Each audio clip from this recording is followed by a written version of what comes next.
Good evening, ladies and gentlemen. Welcome to another exciting episode of Dialogue with Prof Mandi. Tonight, we'll be focusing on incorporating cross-cultural lifestyle knowledge to products and services, both for continental products as well as export markets. In this episode, we try build an understanding of how important putting our DNA into everything we produce is important to elevate and reinforce a sense of Africanism in our people and create pride and confidence of being African. Sharing our rich African history through products and services to the world is very important. That is the foundation we need to lay. Prof Mandi Rukuni will get into more details through his presentation. After his presentation, we'll open up the floor for questions and contributions. Please keep your microphone muted at all times throughout the whole session. Thank you. Over to you, Prof. Oh, thank you, Kevin, and greetings, everyone. I'm going to be talking about lifestyle knowledge that needs to go into our products and services so that then they're not just truly African, but world class. Last week, we laid the framework for how Africanizing the whole economy is a societal affair. We covered initially why organizations or the culture in organizations taps into societal culture. Ultimately, when this happens lucidly, like it has happened in Europe and the US and others 100 years ago, we now begin to see how products and services from our businesses are in harmony with society. We discussed how that has not yet happened in our economies, but we did talk about the need to actually industrialize through a structural transformation process, which is uniquely African, but having the three most important components of massifying production of raw materials and then massifying how they are processed and manufactured, and then how we should be consuming most of our own goods and services initially anyway. So this is an industrial upgrading process. There's no starting point. You start where you are. And as I said, Asians said, when you're manufacturing without factories, it's proto-industrialization. That's what leads to a bit more food in people's stomachs and a bit more cash. That's your rural middle class. And that leads to light industries where you're producing and businesses that are into all manner of kind of textiles, food, etc., etc.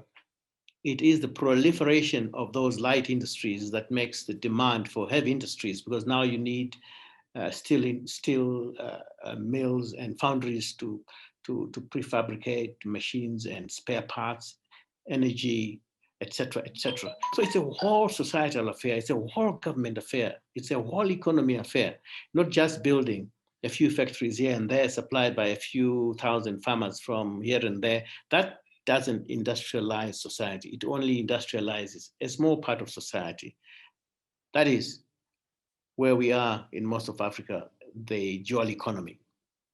So today, I want to cement what we said last week by distinguishing for us initially the difference between economics and business, and why by confusing the two, our policies don't always focus on how to industrialize the whole nation rather than we focus on how to build a few businesses.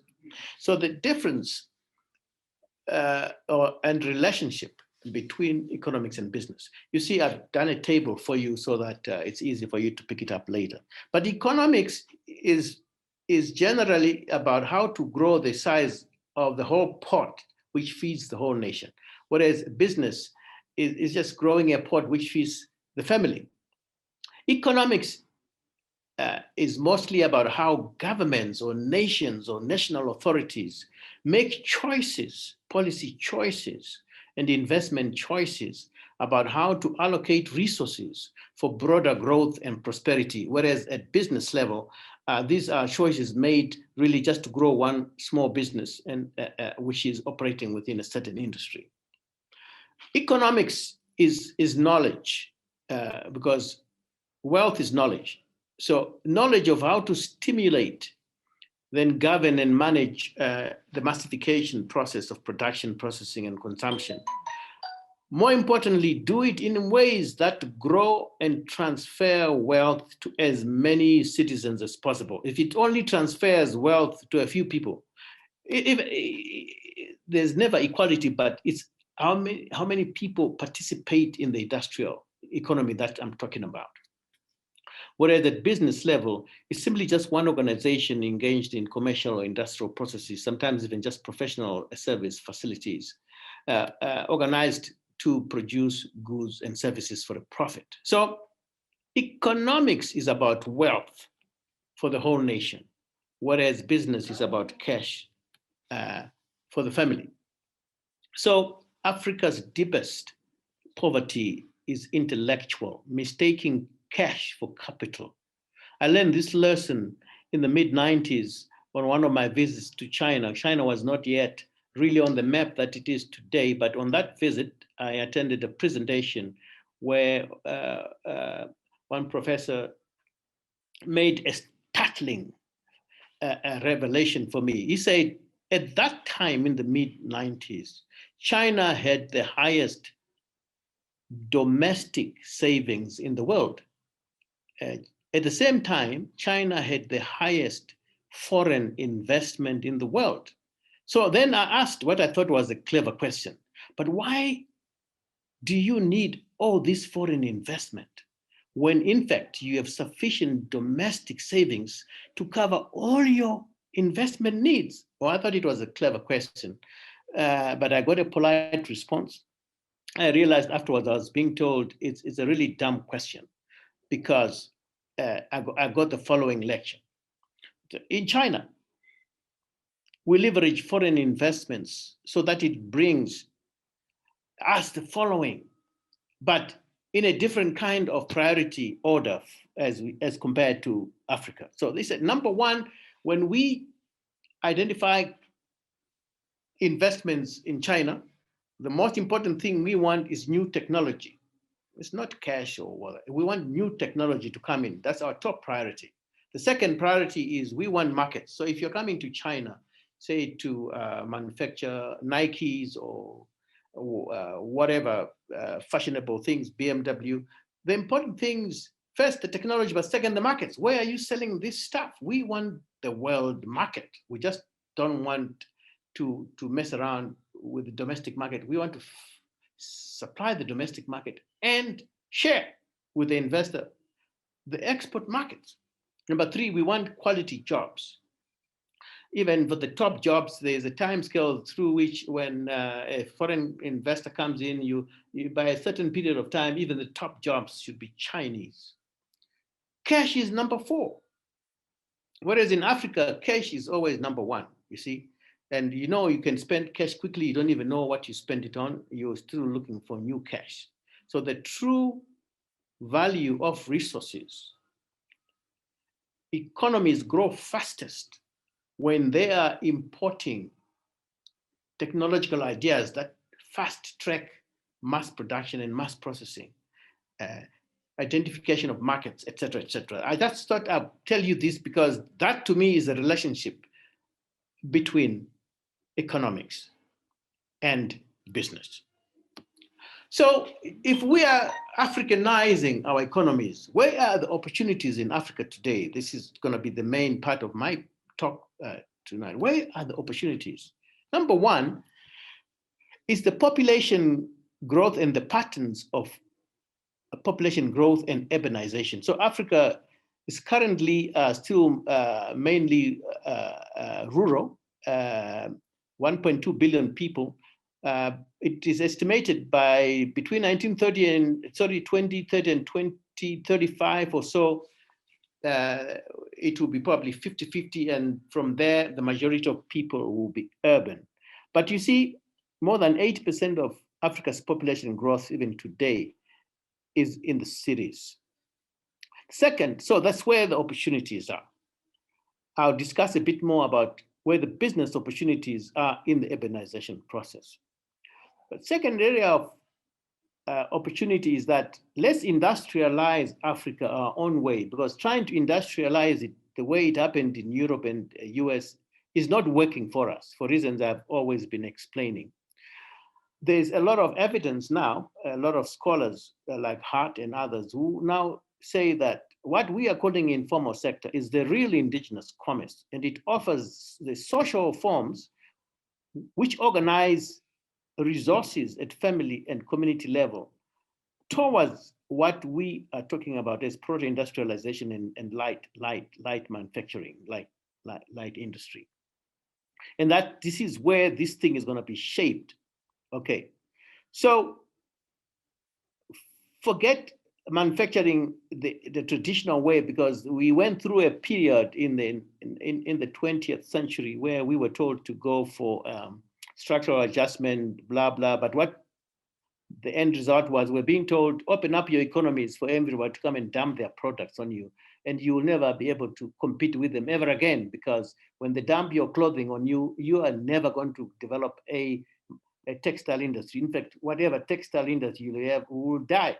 Then we start importing bales for the rest of the century. So this is what happened to us. Whereas the new economy we're talking about when we industrialize our own way is to drive the indigenous commerce so that the cultural and heritage products really become mainstream in entertainment, education, media, software, information services, food systems, et cetera, et cetera. This is where African governments and strategies need to try and recreate the industrial pathway away from the European Asian approach towards our own more appropriate social and economic innovation and dynamism that is doable for us. Thirdly, there are opportunities in disrupting Africa's agro-food system.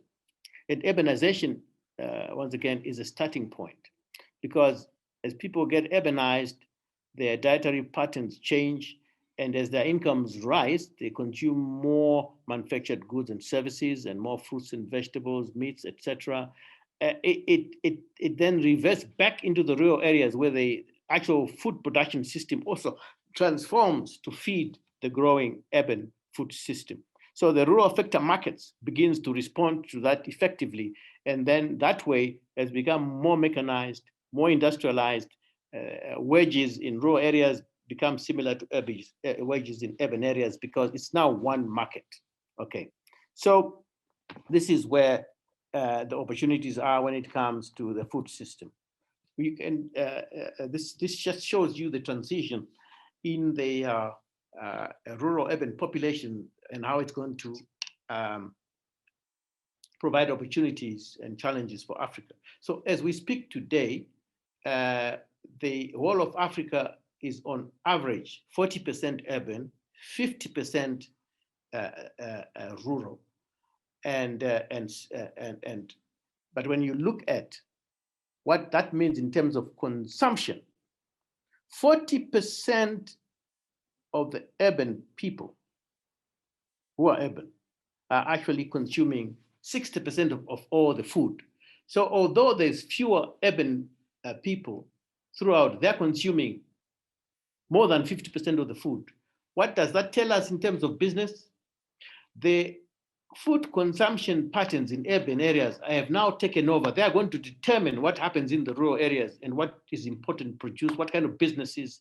When we promote small farm businesses, growing different types of cereals, different types of fruits and vegetables, different types of meats, whether it's pigs, chickens, what we should be saying to them is watch the urbanization space, because that is where the food system is going. That is the kind of market you're going to try and supply. So, as I said, over time, by the 30s and 40s, 20, 30, 40, Africa will be more than 50% urban. And then we are beginning to see a massive drainage of population from the rural areas, and they need to consolidate land and do more mechanization to supply Africa's food system. So one thing that's happening in Africa already is that people are tired of Western products although they are cheaper to find in some places, but the tastes of our traditional foods is coming back. I was looking at a number of examples. When you go up and down Africa, you're going to find that when it comes to actually take the Ethiopians, the turf, where they get injera. It's not only grown, it's now a global product. Wherever they are in the US, in the diaspora, they are demanding more injera. So the turf supply chains are becoming modernized. You know, if you look at West Africa, in the Sahel and the drier parts, countries like Senegal, the millets are increasing in demand. You're seeing more and more branded packaged millets and kind of millet cum dairy products mixed and so on. And now stuff is being exported. That's where the business opportunities are. The traditional foods are coming back. If you look at chicken and fish, same thing. Although we massively consuming broiler chickens, because that's what we were told by the colonials is the only way to massify chicken production. We're beginning to see that Africans are now producing more and more local chicken, trying to figure out all the research we should have done on our local chicken is beginning to happen. Local fish. So you go to all these countries in West, East, Southern Africa, you're going to see a growth in those supply chains. There's a rapid rise in dairy processing companies linked to small farmers. I mean, if you go to countries like Zambia, Kenya, the majority of the milk is produced by small farmers, aggregated and going into all manner of processing. And that processing is beginning again to happen even closer to the rural and small towns. One of the things we need to learn is what the Afrikaners did in South Africa. After 200-300 years after Johan van Riebeeck dropped them there, they started copying the Africans. A lot of what you see today as modern Afrikaner products in the market, biltong, is dried meat. They learned it from the Africans. They learned from Africans how to dry fruit. They learned from Africans how to dry vegetables, and they've made big businesses out of that. You can go into furniture, if you see Afrikaner, some of the Afrikaner furniture, the traditional ones, it's African. And now they took rooibos and made it a global product, and it's African. We used to chew and drink it before they were here, you see. So fourth area where opportunities are is in infrastructure, because Africans, I'm going to say something that I just recently observed just by checking what's happening on the continent with infrastructure. And one nice thing that's happening is, unlike in our colonial and post-colonial history, it's now after 2010, you know, that you're beginning to see African capital, Africans organized at regional level, using African capital to build infrastructure, because we are short of infrastructure everywhere, because our structural transformation is faulty. Our cities can't provide resources. The infrastructure is bad. So water, transport, logistics, energy, in the mining sector, telecoms, everywhere, we have a huge infrastructure gap. I mean, 600 million of Africans don't have access to power, electricity. It's a huge gap. I mean, you can go on and compare it to other parts of the world, but transport, a huge challenge. Africa's total road network is only 204 kilometers per 1,000 square kilometers of land. And that's only about 25% of it is paved, compared to other developing parts of the region where you have almost like close to 1,000 per 1,000 kilometers square. Rail networks have hardly developed beyond where our colonial masters left them. And once again, this is where African capital should be headed, so that the whole massification of production again and processing, the railways can play a new role of reducing costs drastically of moving heavy products, especially when we're still at primary production and processing. Our ports, we have 64 major ports on the continent. Our capacities and our handling costs are high, etc., etc. All room for African businesses at all levels. The rural-urban divide is what we haven't really studied. Our universities don't teach rural-urban connections and how they are the primary way of figuring out how to industrialize an economy. And once again, the rapid urbanization is not driven by industrialization, it's driven by services. There are no jobs. People are still going to the urban areas. So once again, if we were to connect infrastructure development to the production and supply of raw materials, as opposed just to people catching buses in and out of town dormitories, it will be a business proposition rather than just a government trying to supply services where there's no economic activity.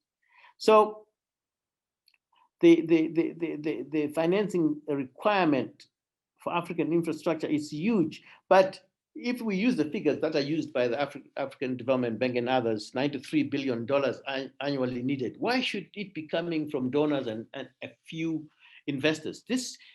We should be translating infrastructure to industrial opportunity in a way that big players, governments can borrow money from the public and actually develop these things effectively.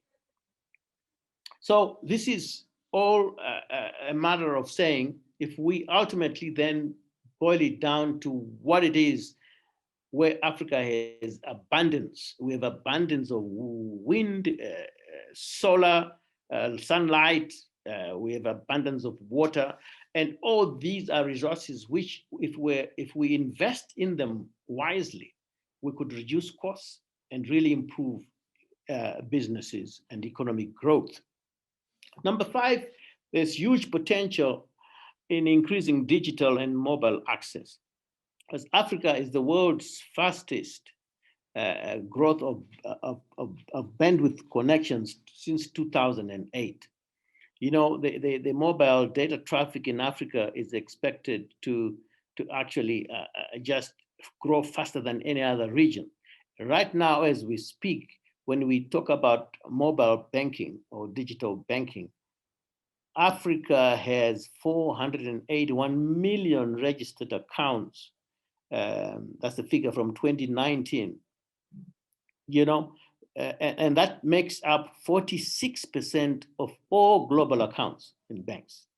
This is in Africa. So imagine these accounts become serious ways, not just of transferring money from one person to another, or peer-to-peer, but also saving money and being able to mobilize it for businesses, which is where we are going. So we'll have the largest banks in the world if that becomes a real a source of growing businesses. So Africa will continue to leapfrog many other regions of the world who are still stuck with traditional banking, which is, these things are gonna be dinosaurs. So it's the trend. Digital transactions will continue to make the majority of money flows and transactions. So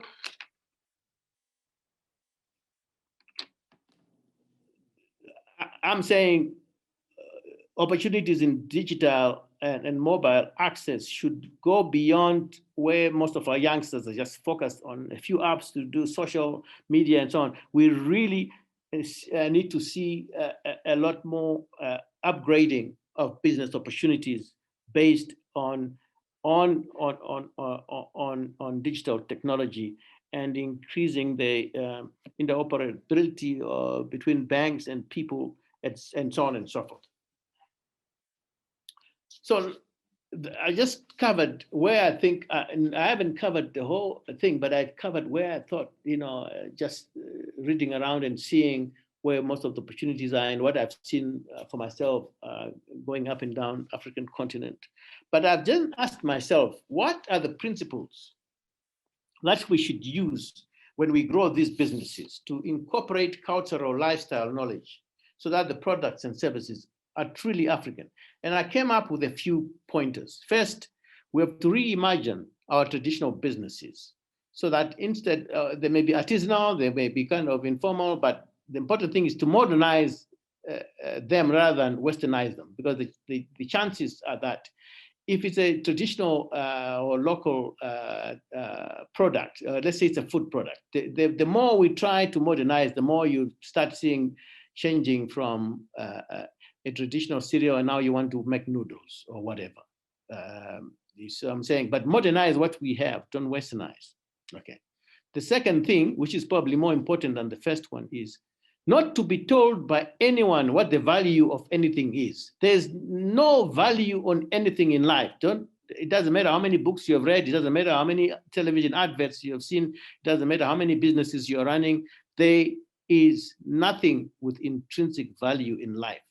All that is called value is what is given from within. It's what somebody places. Okay, so don't be told that a Ferrari is worth 300,000 US dollars. Well, because for a goat header in the Himalaya mountains, a Ferrari is worth nothing.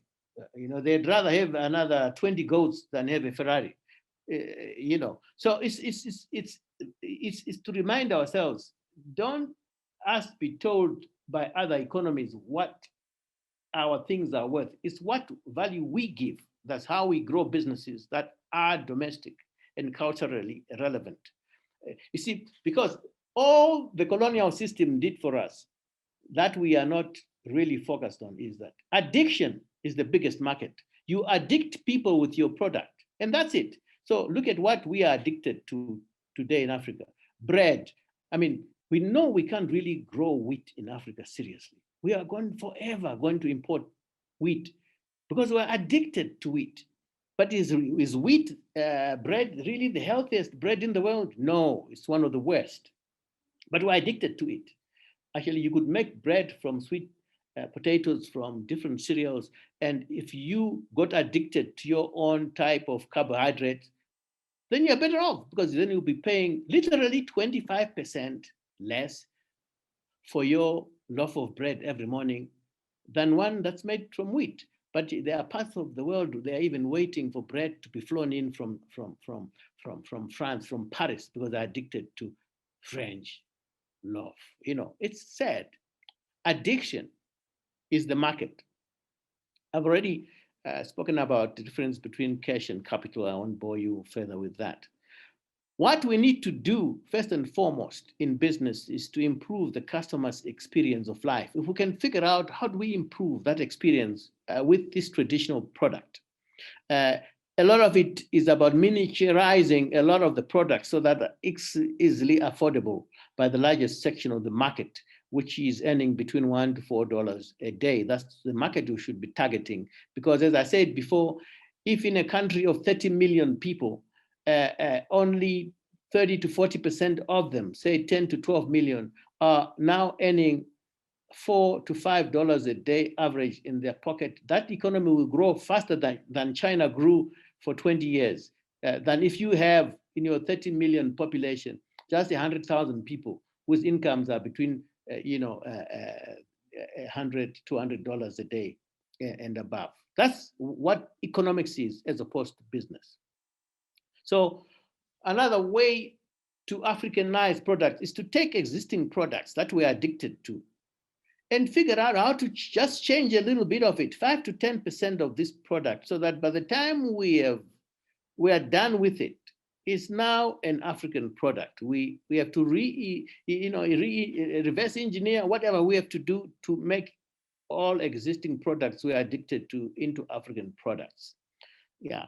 We have to reimagine business as a force for good. How do we reimagine our own businesses so that ordinary people in society, once again, aligning organizational culture, business culture to societal culture? We have to disrupt this dual economy. We have to disrupt the culturally oriented business so that they're African, whether it's the food system, tourism, beverages, banking, etc., etc. So that's what I would say are some of the principles. I'm going to give you my favorite example of a business which has done this beautifully in my own country, Zimbabwe. This is the NYARADZO group, which started as funeral services, but today it's a fairly diversified financial services group, even going beyond. But what I'm going to say is my interpretation of what they did. I don't want to claim that I know them that deeply, or I don't want to put words in their mouth. This is my own analysis of how beautifully this group has turned an African cultural thing of a funeral into a modern, beautiful culture. So the thing is, this group has grown so fast in 20 years. They celebrated their 20-year anniversary, I think, this year. There are 42 branches nationwide. They've got a huge presence in South Africa, in the United Kingdom, and wherever you go is the same level of impressive, personalized quality of service. You know, they deliver on time. They are cost effective, and they are there 24 hours a day.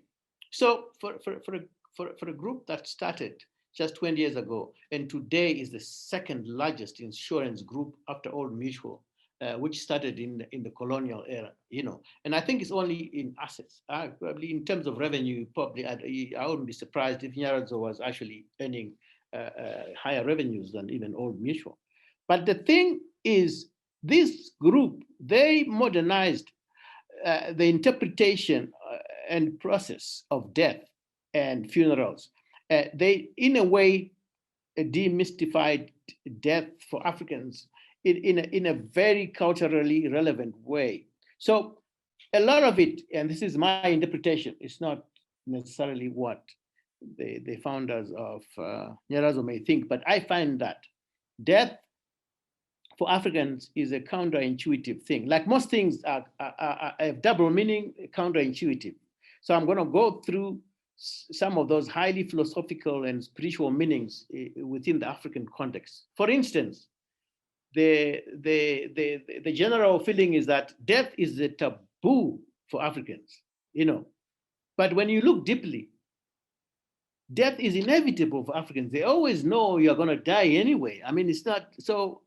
Making it a taboo is like counterintuitive, when in actual fact, Africans know that death is inevitable. The second thing is, when you witness African funerals, it's like mass hysteria. Everyone is crying, there's, you know, but in reality, African funerals is just mass sympathy. People who are crying and screaming, even shedding tears, are not feeling the same sense of loss as those who have actually lost their relative, but they have to do it in sympathy with the bereaved. Okay.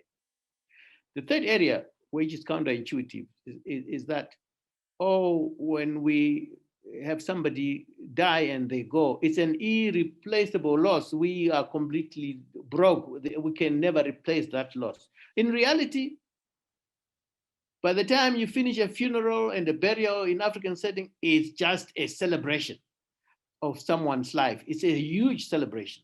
So I think what NYARADZO group have done is they have figured out how to walk between these two counterintuitive positions.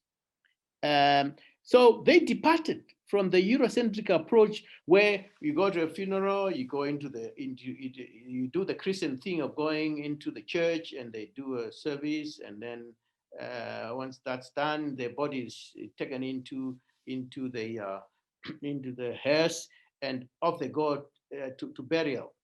Well, for the Africans, this is what the difference is.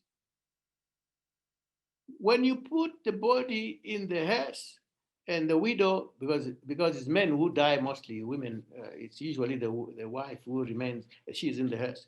And then 80% of Africans are going to be buried in their rural areas, not in the city where they died. So their hearse is going to drive 100 kilometers down there to go and get them buried in the rural area. Meanwhile, half of the relatives who want to be present at the funeral are stuck in the city. And all NYARADZO did was realize, what the heck, they need a bus. So when you do a product for Africans, make sure access to a bus which can carry another 60 people, whatever, is available. That alone revolutionized funeral services in Zimbabwe. And the Eurocentric models, all companies which you started off laughing at NYARADZO by providing buses, stopped laughing when they realized all the Africans were now flocking to this beautiful, beautiful product. So this is what I'm talking about. So when you look at over 20 years, what this has done, because it's done beautifully. If you just look at the bus, for instance, look at how the quality of bus has improved over the years. It's a celebration from the beginning. You go and look at the caskets. You look at the service that they get. The African thing is that you have lost your loved one. It's not your worry anymore. You sit there. We're going to take care of everything. So that's one part. Second part is one of their products that I said to myself, wow, this is a killer product. They did this 6-pack plan where you're not just insuring one person for funeral, which is the Eurocentric approach. You insure one person at a time because they don't want complicated actuary calculations to calculate risk across so many possible deaths. Well, NYARADZO said in one plan, in one funeral plan or life plan, you can cover your spouse and children, parents-in-law in one policy transaction. Amazing. That's what Africans at our level of development also, it's affordable, it's lower cost, and you share the risks. No wonder, even for celebrities today, when they die, if they had they were covered in another company, they will relatives and others will try to go to NYARADZO, or if they did not have a NYARADZO policy, you probably find if NYARADZO shows up, like here we see the founder of NYARADZO, Mr. Philip Mataranyika, the wonderful job he did driving the hearse himself when Oliver Mtukudzi was laid to rest. And when he was asked afterwards, he simply put it in such lovely African terms. He's a tuku, had a unique relationship with NYARADZO, built on our firm foundations of friendship, brotherly love, and mutual respect, etc., so which goes all the way back. So this is, in my opinion, a unique example of how to build a fantastic modern business based on African culture and producing multiples of products and services that go along that line. Now I've got examples from South Africa, which are more ICT based. If you see how the youngsters are breaking into supporting our proto industries, our so-called informal sectors, people who have been left out in the cold because of years and years of apartheid, and ultimately even after independence in most countries, the dual economy still thrives. You see, I Am Emerge, an app that was developed to support the township spaza shops with bulk purchasing, reducing costs of production and supply, because they can reduce the cost of negotiating with the manufacturers and supplying the spaza shops. Then you have this Tuluntulu, which brilliantly offers high quality video streaming at low data cost. They figure out a way of how to disrupt that particular market where only the well-off can stream. Now they have figured out how even some of the poorer ones who normally cannot stream can also stream, at lower costs. We have Pago solving, which is a last mile distribution challenges type of solution. Also on logistics, linking up suppliers with hosts of customers, who traditionally don't have postal addresses and so on, but they get their parcels delivered to them. Okay, etc., etc. I mean, you could another nice one is that Rhino Africa, they provide online touring, and it's become one of it's become very popular. Can you imagine that just a lot of us who are not able to tour because we can't afford it now? You have a fantastic a holiday online. So these are many more examples.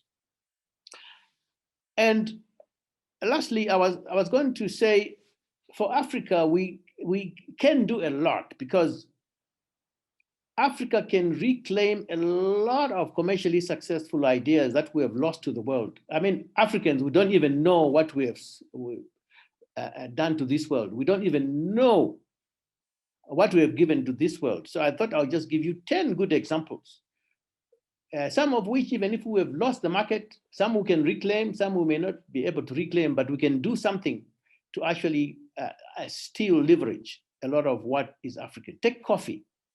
You see, when you compare Ethiopian coffee, which in science they will say it's Arabica, it's coffee Arabica. It originated in Ethiopia, much nicer than Colombian coffee. This coffee was domesticated in Africa more than 1,000 years ago in highlands of Ethiopia. Now it's a global product. I mean, when Americans addict themselves with this product, they hardly know it originated in Africa. The second example is the cola nut.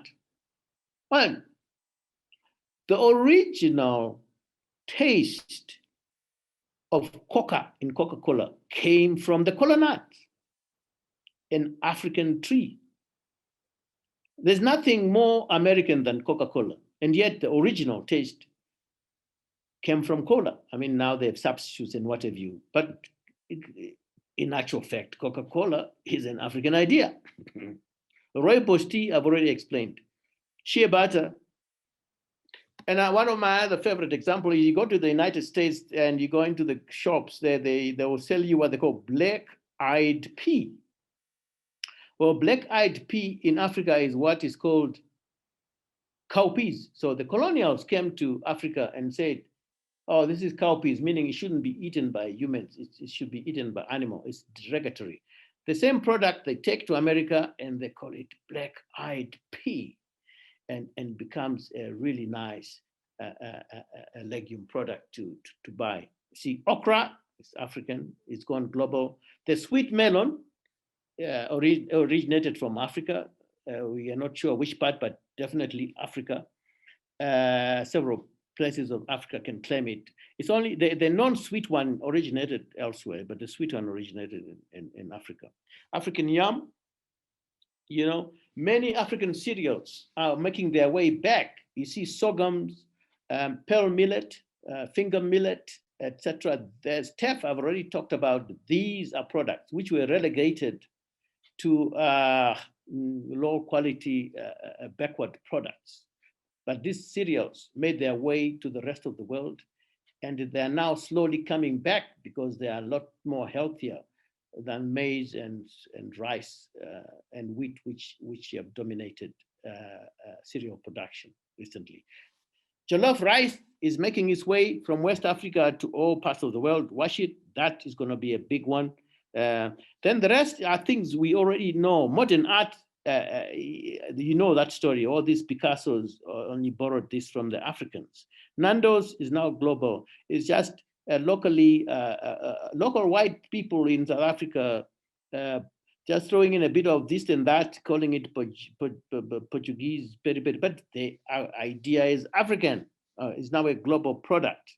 Ubuntu as an idea is now capturing the rest of the world. As the world arises in crises, the world is beginning to realize that the human race needs unification, and the ancient Ubuntu idea encapsulates all this. Doesn't matter where we are, I am because we are. Okay, so you can close your borders, you can build the walls, but it's the same air we're going to breathe across the world. It's the same one little world when global warming attacks, it attacks everyone. Jazz, beat music, 100% originating from Africa.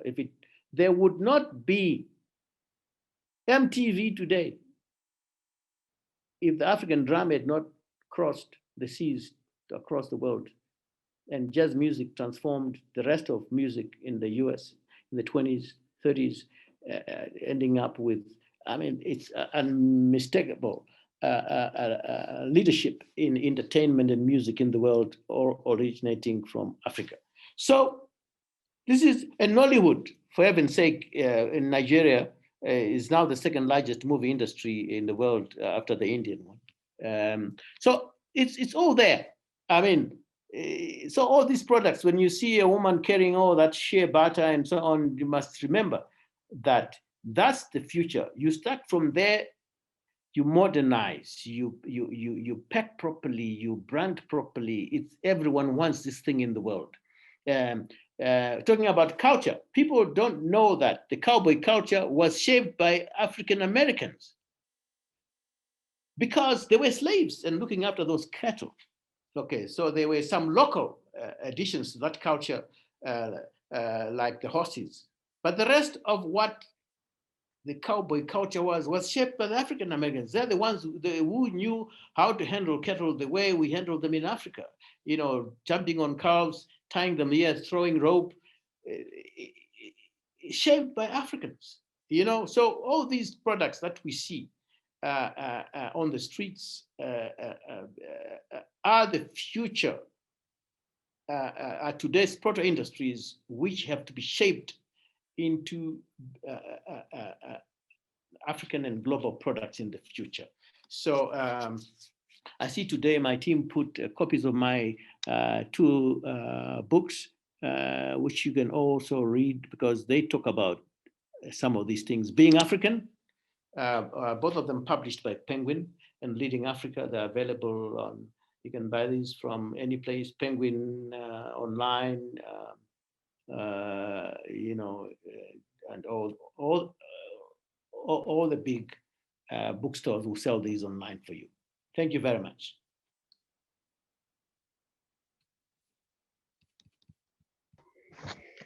Thank you very much, Prof, for that wonderful presentation.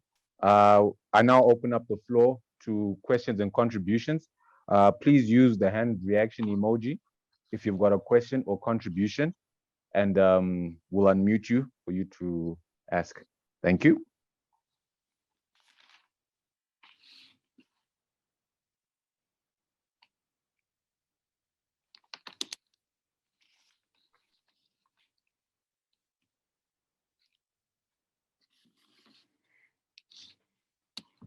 Any questions or contributions?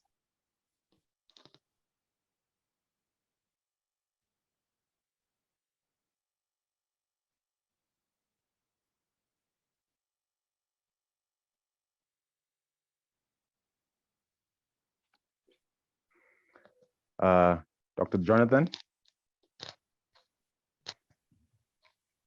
Thank you, Prof, for your presentation. I like the idea that you reinforce on the fact that all these products and all these companies, one way or the other, they are packaging culture. So it's culture that is what we are selling. And as last week, we all agreed that basically business is culture. So for instance, we also see how LIFT, an American company listed now, I think on one of their leading stock exchanges, is an idea that started in Zimbabwe, where somebody just observed Zimbabwean culture and they tested the idea in Zimbabwe. Then it took and it upscaled it globally. And now LIFT is doing many things, from just offering rides, shared rides, to autonomous driving. So my question is, see there's an opportunity to package culture and also upscale it for the world. what are the challenges, or what do you see as constraints in leveraging on this thinking that we could sell our culture more effectively than what we are doing? And what is it that we can do to maximize on what we have?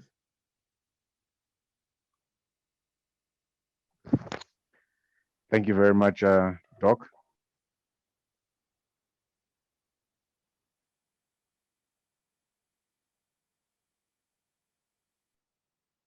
Any more questions or contributions? Dr. Mtetwa?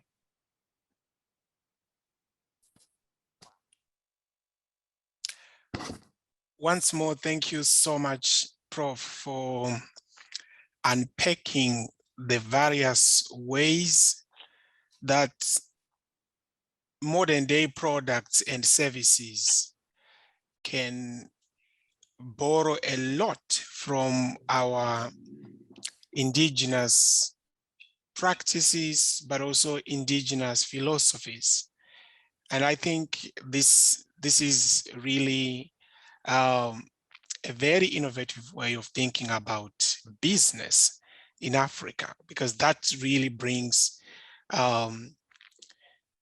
into business what Africa really is in a specific sense, so that whoever comes across an African product or is given or rendered an African service, they really will be consuming Africa or African African values.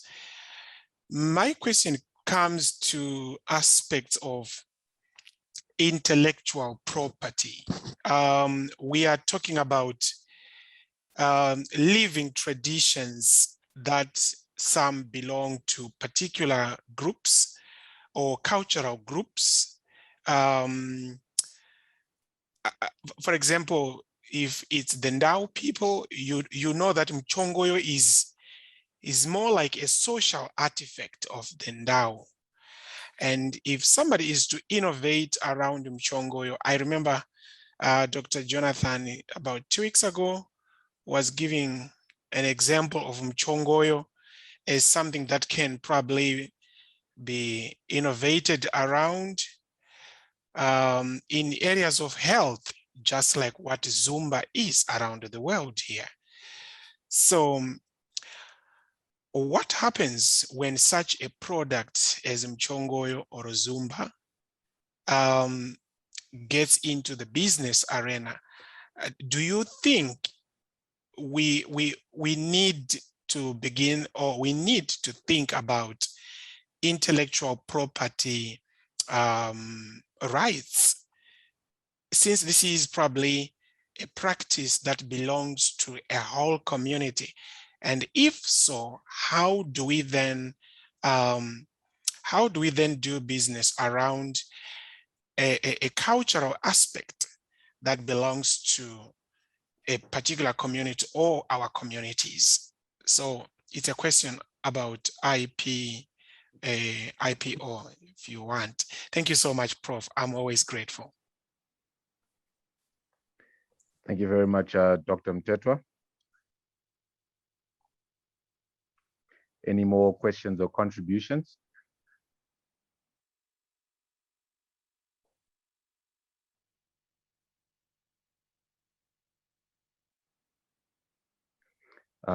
Over to you, Prof. You can respond to those. All right, thanks. So starting with Dr. Jonathan, who basically summed up what it is that we're trying to focus on, is to say that everything you consume in life is a cultural product. I think putting it just slightly differently, same thing. You may think you're consuming a product, but really all you're doing is consuming a lifestyle, something that you have come to believe jives with your identity and your priorities. So the main constraints when it comes to not just consuming African products, but even thinking of doing business in them, is unfortunately the mindset. It's centuries and centuries of Africans being told your products are inferior and that they are backwards. So, and that was done systemically for centuries and centuries. They kill your culture, your religions, your educational system, your consumption patterns, so that you're going to be forever, for the next 1,000 years, you consume their own products. You can never compete. See, it's very simple. You will never beat the Americans at being Americans. We can never beat the Chinese at being Chinese. We can't beat the Japanese at being Japanese, or the Germans at being Germans, or the British at being snotty British. But we can beat them any day at being Africans and consuming our own products, improving the quality of the products, improving the cost, reducing costs of production. So there's the path dependency of you walk down a certain path, even when you know it's the wrong path, but you're afraid to go back, you're afraid to go sideways. So we need boldness, we need serious boldness to break out and say, we can actually consume 3, 4, 5, 6 different cereals for breakfast. We don't need to eat French loaf. We don't need to eat wheat because you're importing it at terrific costs. Cooking oil. Can we imagine a small little country like Zimbabwe importing 10, 12 million dollars worth of cooking oil every month? What for? Tell me what for, when every other product you have and they're going to cook has its own oil. If you're going to cook chicken, it's got its own oil. And you can get oil from groundnuts and other things without having to import crude oil. But the point remains that mass change, where we are saying now, let me give you an example. In Southern Africa, we are enjoying the consumption of traditional African chicken as opposed to the broiler chicken. We really love it. However, the colonial system built a system where their imported hybrid chickens take over completely. So everything from production of day-old chicks and the kinds of food you feed them, etc., and the supermarkets and what they carry, the whole value chain is gone. So if you're going to break into that monopoly on those cartels that have taken over our food system, you have to be bold. You can't start lying to yourself to say, oh, well, it's business. It's not business. They are still selling us this stuff because they created it. That's why they can control these cartels. Okay, we have to break out the whole thing. So chickens, how do we mass produce traditional chickens? That can't be that difficult if both government and farmers are serious. But if there's a discord between government, the industrial manufacturers, the banks, and the farmers, you are not agreed. There's no policies which say over the next 5 years, we're going to increase production and consumption of traditional chickens from 10% today to 40%.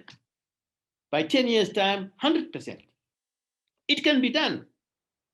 But no, we don't organize. We just assume the market is the market. Whatever we're given by the colonials is the market. No, markets are public goods. Markets are shaped by policies of government, of local authorities, by communities deciding, no, we cannot starve just because you're waiting to consume maize and consume bread and wait for cash to be handed out by NGOs and churches. We are going to ensure that here in our community, all around the year, we have different crops we grow and process and consume. And ultimately, we're going to be packaging them and selling them, not just in our communities, but beyond. That's the mentality that is missing. So Dr. Mtetwa, you're talking about Mchongoyo and Zumba. About 15 years ago, I used to visit Chimanimani and Chipinge regularly. I was running a few projects there. And my biggest disappointment was, as a young star, when I was maybe in my 10 to 15-year-old, I used to go through that part of the world, and the women will be putting on these chakati, you know, they beaded nice little skirts and headgear and what have you, most beautiful dress in the world. That is gone. Okay, it's gone. They used to dance. The Mchongoyo dance was the most charismatic choreographed dance I've ever experienced anywhere in the world. When they used to dance Mchongoyo in the 50s and 60s, if just imagine, you know, that it's properly choreographed, it's mass produced and consumed, it will be, the whole world will be paying for it. It's gone. Very few people now dance Mchongoyo. It's just a few old people, because you were told it's an African dance, it doesn't mean anything. You know, everybody wants to rap, you know, and so on and so forth. So the IP is crucial. IP for me at community level means, one, you don't have to go to a government to register what do you call it? That IP, so that no one else can produce it, a patent. You don't have to. If it's a cultural product like Zumbani, you can't patent it. You shouldn't patent it. So the issue is not patenting so that only a few companies benefit. The issue is anybody who can go for it to produce and distribute should do so without fear. But what the Europeans used to do and still do is they would come to our countries and behind the product, they go and get the active ingredient. They go into your Zumbani, they get the essential oil. They go into the different alloys, the different herbs with medicinal qualities. They extract the essential. They buy the raw material from you cheap. They come back and sell you expensive medicine. Okay, that in African culture is really unacceptable. You know, that would be the difference. But if I put it in economic terms and business terms, most things will reduce in the cost of production and consumption when we figure out effective ways of mass production and mass processing of them so that they can be mass consumed at low cost. That's fair enough. I would not have any problem with that. The problem is what we are facing today after 50 years of being told sorghum is not a good quality food crop. Your pearl millets or munga is a low quality cereal. Your finger millet, why are you eating that? And you brew beer from that stuff, it's evil, you know. Today, 50 years later, you can't afford the thing because we have lost capacity to mass produce these things. It's only the people with a lot of money who now go into the supermarket and buy the African products. So the exact opposite has happened over just a space of 50 years. All the African products which we used to produce en masse and consume at low cost, now they're the most expensive. So the signal is it's time to go into business, to figure out how to mass produce these things and mass process them and mass consume them ourselves. Thank you. Over, back to you. Thank you very much, Prof. Any more questions or contributions? There's one in the inbox. Thank you for the presentation, Prof. You just mentioned cartels, which are structurally, culturally necessary for local industry development. What low-hanging opportunities can we form structurally and culturally local industries that are globally competitive? That's a question. Dr. Mringani? Thank you. I just want to add a comment to what Prof just said, but also to elaborate further on and maybe try to also respond to Dr. Mtetwa's question on Mchongoyo. So obviously, Mchongoyo is a cultural product. That means we cannot necessarily create an ownership structure around it. But it can become a product platform. So it becomes a platform on which other products are built, as the Prof alluded to, that there was beadwork and many other things. So the Mchongoyo songs, the Mchongoyo dance moves, the Mchongoyo videos, all these things can have copyright, can have trademarks, can have logos that can be realized on the Mchongoyo platform. Then maybe for the world, you find that some of these dances have just been changed names. So for the world, I would not be surprised if we could create a slim dance for people. And we know it's Mchongoyo. So Mchongoyo can have a slim dance, which can be marketed in these health and fitness programs. But many things can be done. Thank you very much, Dr. Mringani. Any more questions or contributions?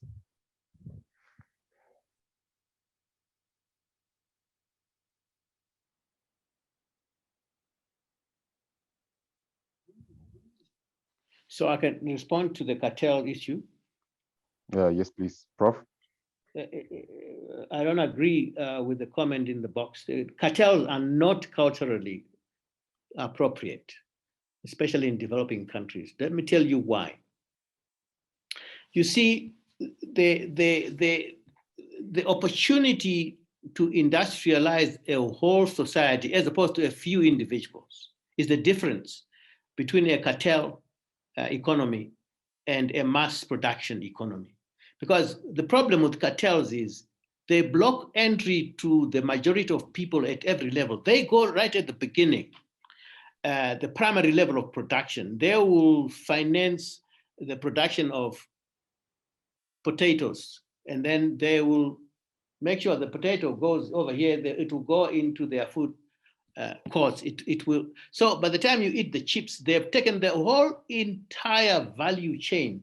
So instead of, say, 1,000 or 2,000 or 3,000 people participating in the production and processing, now you only have 10, 12 people. If just a few people have mechanized, taken over the whole shebang. You can go to beef industry, for example, in Zimbabwe, just a few butcheries. They go to the rural areas, they just buy the cattle for a song. The people have spent 10, 15 years heading that cattle, 5 years to produce. They go and buy it for a song, and they take care of the entire value chain. So the economy becomes a dual economy. It never grows into an industrial economy. It just continues to fester a divergence of income and a lot of social and political problems. That's why even a country like South Africa, which is massively industrialized, but it's all cartels, the dual economy doesn't improve. Their social and economic problems will worsen. You would think that they're going to get out of it, but you see, they can't get out of it because out of 56 million people, only 7 million pay tax. So, and that's your most developed economy in the continent. How can you have 56 million people? Only 7 million pay tax. So how do you carry the government? How do you carry a society when just a small percentage of people are able to finance development? It doesn't happen. The domestic market has to grow. Local people have to participate broadly in the production of raw material and the processing of it and the consumption of it. If that doesn't happen, you have cartels and the economy is a dual economy. You don't go very far. That's my quick answer on the cartels. Over to you. Thank you very much, Prof. Any more questions or contributions?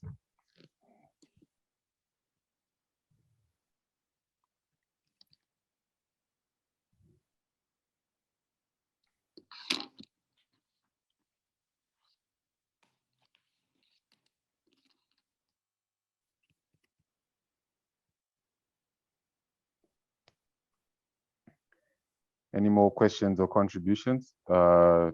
Mringani? Thank you. I'm excited to add more and elaborate on what the Prof said. So if we take a big industry, say beef industry, then we take CSC or maybe Botswana beef. So we know that Botswana has done very well in terms of the beef industry. But if you think of it, the beef industry in Botswana is not a monopoly. It's not a cartel per se. It is a product platform on which many farmers in Botswana are able to participate. So they've been equipped and are participating on that platform. Something that we used to have, something that unfortunately took its own course, but it's possible that we can create platforms where there are more participants. So the idea is that the more we have, the more innovative ideas emerge. So innovation is a game of numbers. That's why we have the concept called crowdsourcing or open innovation, where we want to have as many ideas as possible, because let 1,000 flowers bloom. So those 1,000 flowers will then at least have 1 or 2 flowers that stand out. That's how we create industries. Thank you very much, Doc.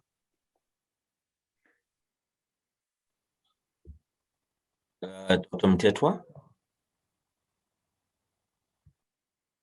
Thank you once more, Mr. Kumire. This is a question that I thought probably I will ponder on my own and figure out. In the beginning, Prof was saying the best way is to start from where we start. But I was still thinking, how do we do that? Because, and I like the point that Prof brought out, that this kind of economy that is built on culture takes government together with people to bring up such. And in Zimbabwe, I would like to really commend Zimbabweans for kind of leading already in this. But currently we see that most of these initiatives that we have seen happening around have been criminalized exactly because they are called informal sectors, and informality is something that has become so rampant in Zimbabwe. You talk of settlements, you have informal settlements around our cities, some that eventually become regularized by government when they realize it's difficult to throw these people away.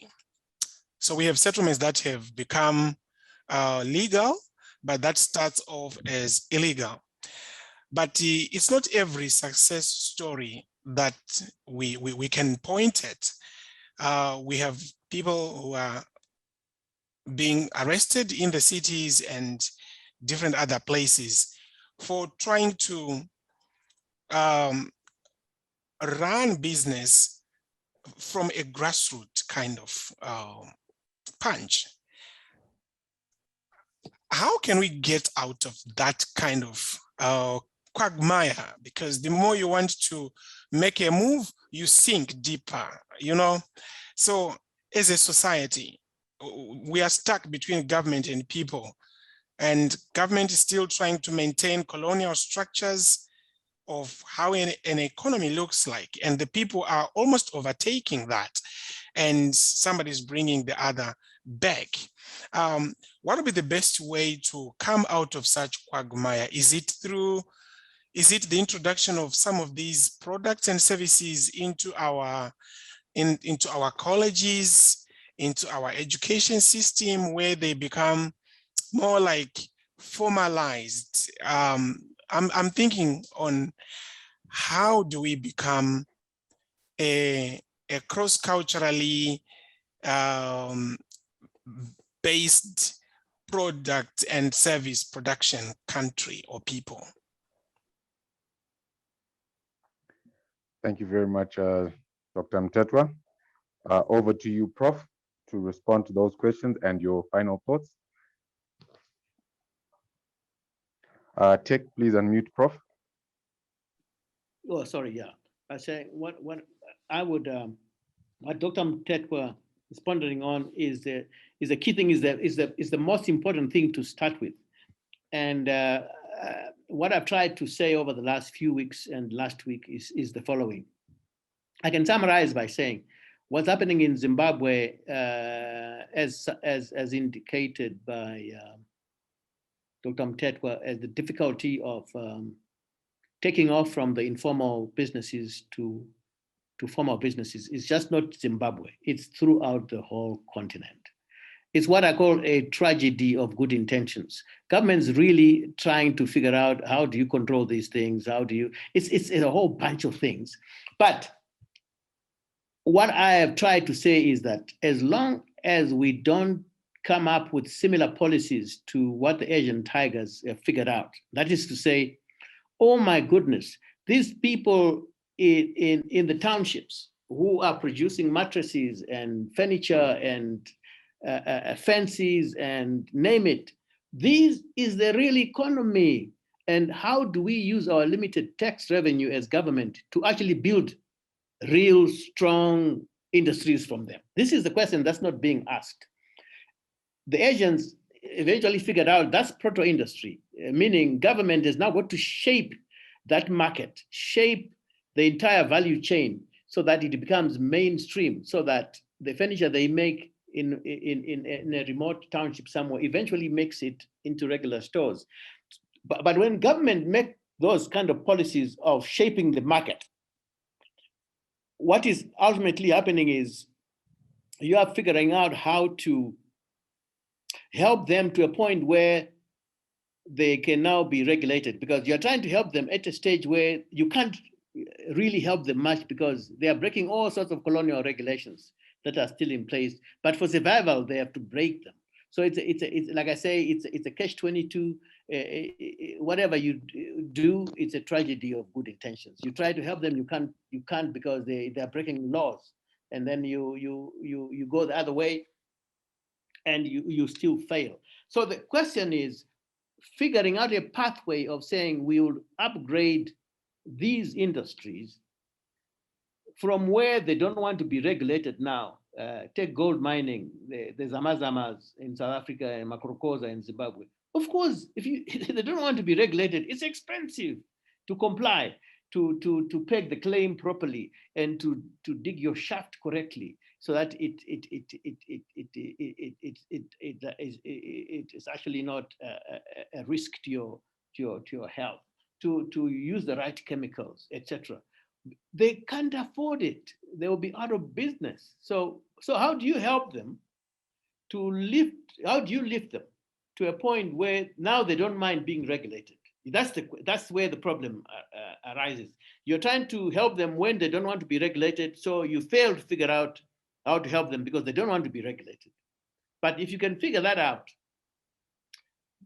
they can eventually reach a point where, wow, now they are earning that $5, $10 a day average, and they really don't mind being regulated because now they see what was a deregulation before or a disadvantage before now becomes an advantage, because now they can produce more and move more, they can organize, they can negotiate with government, and the regulations become more favorable for them. This is the challenge of government in Africa, is to change the mentality from informal sector to proto-industry, change the mentality from whatever the market is what we have, to no, we actually have to develop the market, and forget that the cartels are going to deliver a broad-based economy. You have to have policies that go into these areas, these communities, these territories, and help them to organize themselves for this mass production and mass processing. If that doesn't happen, as Dr. Mtetwa says, it's a tragedy of good intentions, because everything you do is a criminal activity. So my last thoughts would be, well, the most positive message that I was trying to push across today is to say, don't be led by anybody in the world. Everything you consume is a cultural product. When you go and eat Kentucky Fried Chicken, whatever, you're eating it all over the world, you're not eating food, it's junk. You're only eating it because it's a cultural product that came from a country that you admire, eaten by people you admire. You also want to be seen eating the same junk. You're eating junk.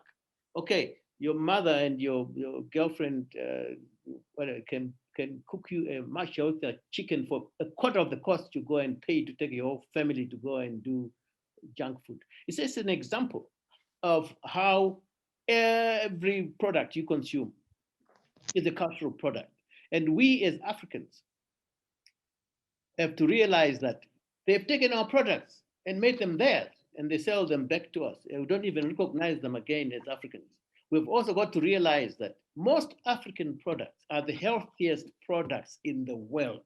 There's now research, there's evidence to show that what an average African consumes, meaning an average, not so wealthy African, is the healthiest food in the world.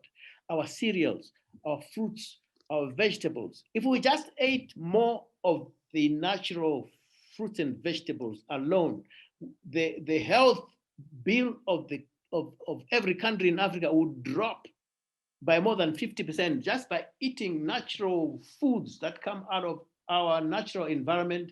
They evolved in our environment, meaning our bodies are in sync with the constitutions of most of the foods that grow in the soils where we were born. You eat those cereals, those fruits, those vegetables throughout the year. That's why we have seasons. Follow the seasons. Eat the fruits that are in the season. Eat the vegetables that are in season. You will find you don't need to go to the clinic or to see the doctor that often, but rather we eat junk manufactured products pumped with preservatives and what have you, and we are always swallowing pills and going to see the doctor. So we are actually living the worst of both worlds. We're eating non-African products which are not healthy and cost us a lot of money to import and so on. Well, right there at our doorstep, at every African's doorstep, are herbs, vegetables, fruits that once if we just ate them, we don't even know what disease you don't even need to know what disease you're curing because it's part of food. And as we modernize rather than westernizing our lifestyle, like I say, it's a lifestyle thing from birth, eating the right foods, living the right way, telling the right stories, having minds that are clear, all the way to death, and being buried by a NYARADZO type of outfit, which understands what death means to the African and is dignified, and stories are told. And let's have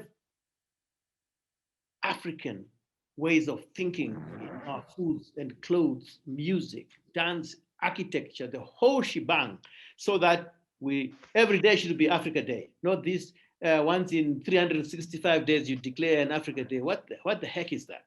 We should have every day as an Africa Day, lifestyle products and services for Africa, and businesses will thrive and the whole world will come to Africa.